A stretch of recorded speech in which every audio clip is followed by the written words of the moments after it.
Assalomu alaykum, kitobsevar kitobxonlar. Biz Ohangaron shahar axborot kutubxona markazi sizlarga yozuvchi Erkin A'zamning Kechikayotgan odam nomli kitobini o'qishni tavsiya etamiz.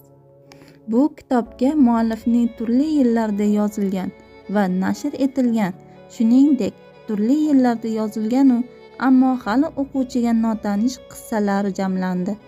Ularni adib ijodi ma'lum bosqichining o'ziga xos asar hisobi ham deyish mumkin. Har xil mavzudagi bu asarning asosiy g'oyasi insondagi insoniylikni tadqiq etish, inson mo'jizasining turfa manzaralaridan hayratlanishdan iborat. Ularni birlashtirib turadigan yana bir jihat zamonaviylik. Ayni chog'da o'tkinchi ob-havolardan xolilikdir.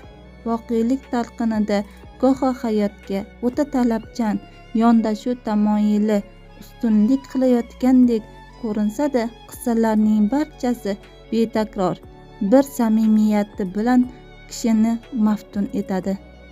Muhimi, zeriktirmaydi, loqayd qoldirmaydi. Ularda bayon yo'sini ham, tasvir ham tordek tarang.